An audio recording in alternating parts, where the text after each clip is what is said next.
What is going on, everybody? This is Beanie, and sorry for no video yesterday. I promised you guys some gameplay, but the servers, once again, I know I keep using this excuse, but the servers were just garbage, man. It was 15 minutes on, 15 minutes off.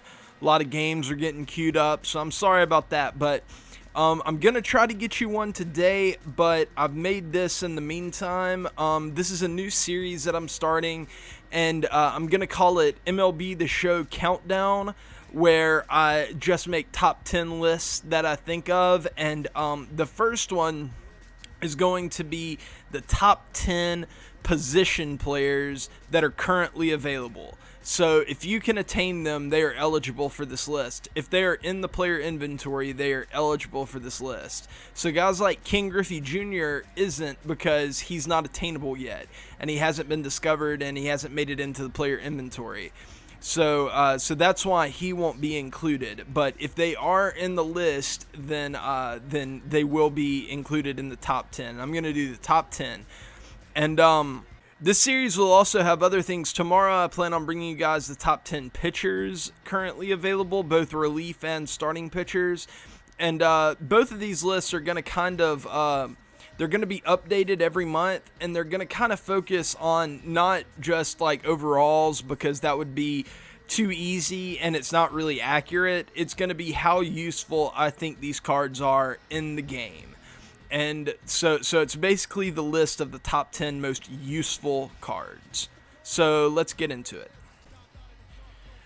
Okay, and coming in at number 10 on our list is Ichiro Suzuki.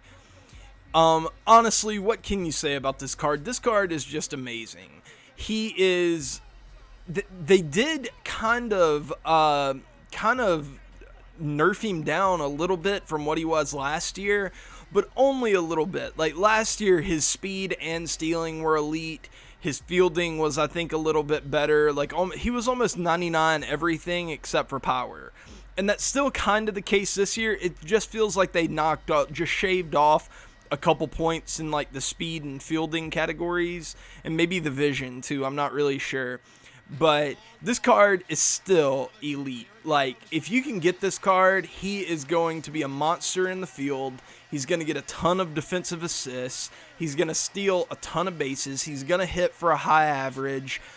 Last year, I know there was a big problem with like, it felt like you lined out with him a lot, and you really had to approach your at-bats differently, because if you used him the same as you did with everybody else, you would line out a lot. But I think with the new ball physics engine, that makes this card even more usable. So he comes in at number 10. At number 9, this is, in my opinion, probably the weirdest card in the game, because I know that Luis Gonzalez, you know, he had the World Series winning hit in 2001 or whatever, or I actually thought it was 2002, but whatever. But his postseason, I don't even remember it being like all that great before that. Maybe I'm wrong, I don't know. But this card is just an absolute monster on offense. Like, this card murders right-handed pitching. He murders left-handed pitching. He has good vision, good discipline. Even though discipline doesn't really mean a ton, it has some impact. His fielding is the reason why he isn't higher on this list. Now it is kind of funny, because there's a guy on this list who's really, really high, and his fielding is about the same as Luis Gonzalez's, but his hitting somehow is better. And I know it's a lot harder to get better than this Luis Gonzalez card, but this other card does. I mean, he is probably the best hitting card in the game. We'll get to that later. But this Luis Gonzalez card, honestly, just get him because he absolutely rakes. Okay, coming in at number 8 is Jason Giambi, and I had a big debate with myself whether or not to put this guy on the list, because a power-hitting left-handed first baseman, you know, it's just one of those things. They're a dime a dozen. Like, you can get them like throughout all the year. Like, I promise you, there will be more first basemen that kind of resemble this guy, and it's just like, but he is such a great hitter versus righties, and really versus lefties too, that it was kind of hard to keep him off the list. And now, like, in retrospect, I kind of want to move him down a little bit to like maybe number 10, or maybe even to the honorable mentions and move up maybe like Posada or something. But he's just such a monster in your lineup that, I don't know, maybe 8 is justified. So, but I mean, he's not going to give you anything else. He's not fast. He doesn't have great fielding. But since he's playing first base, you can get by with that. But this guy does absolutely mash at the plate. Okay, now number 7 is an absolute monster. And a lot of people will be questioning why I put this one ahead of Ichiro, because Ichiro had all that arm strength. There are a few reasons. One, Kenny Lofton has better speed and better stealing, so he's going to be even more of a terror on the base pass. But really the more important reason is he hits that power threshold. In my opinion, like, if a player has over about 55 power, then if you can turn on a ball good enough, that ball is, you can hit consistent home runs with them. Ichiro's power is in the 20s. It's going to be tough to get any balls out with 20 power, or high 20s power. But with 65, 54, you can get the job done if you really square up a ball. So that adds just another level of danger to this card. Plus, his contact versus both sides is tremendous. His vision, your PCI is going to be enormous. The only downside to this card is his weak-ass arm. At number 6, we have David Wright.